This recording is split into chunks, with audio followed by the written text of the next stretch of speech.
heard you guys are having some problems with my hot take. So you know what I'm gonna do? I'm gonna give you a whole list of hot takes. And if you don't agree with me, then you can keep it to yourself. Anyway, number 1, Deku getting multiple quirks fucked up his entire arc. It took him like 5 fucking seasons to use 20% of one for all, and then all of a sudden he gets 1,000,000 powers for like no reason. Nah, bro, that shit is mid.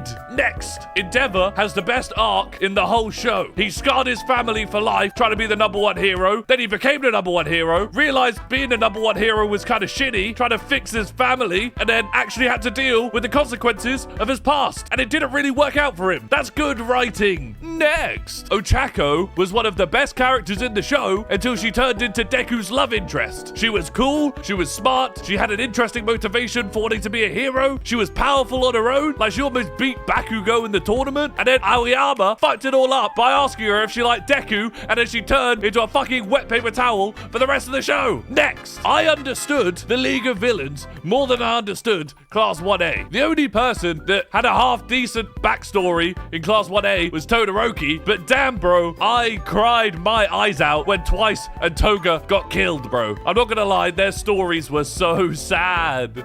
Next, Overhaul is what Shigaraki should have been at the end of the show. My guy was in for like 1 season and he was more scary, had a better motivation and a better quirk than Shigaraki did throughout the entire fucking thing, bro. He was the GOAT. Overhaul over Shigaraki, bro. Next, UA was not a hero academy, it was a training camp for teenage soldiers. The entire school was structured around fighting type heroes with the entrance exam and everything else, and I'm still mad that Shinzo did not get into any of the classes, bro. Next, Eri kinda ruined the whole show, I'm not gonna lie. Like, she definitely created some great moments. The Mirio versus Overhaul fight, that was pretty sick. And like healing Deku's arms at the end of the show. But it kind of takes away a lot of the stakes if she could just rewind everybody to like before they died, for example. Like it loses a bit of the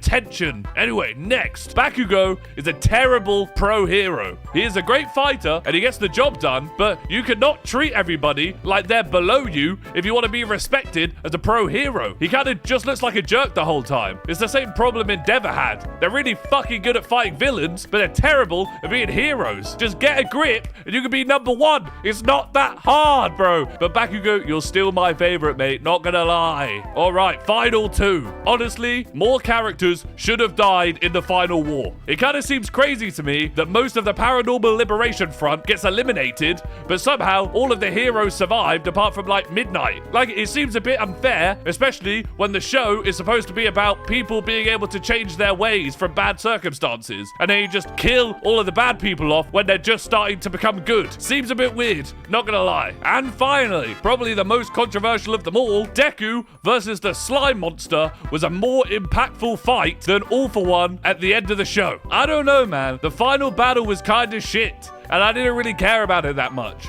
But man, I rewatch the slime fight a lot. Deku just running in there with his fucking textbook.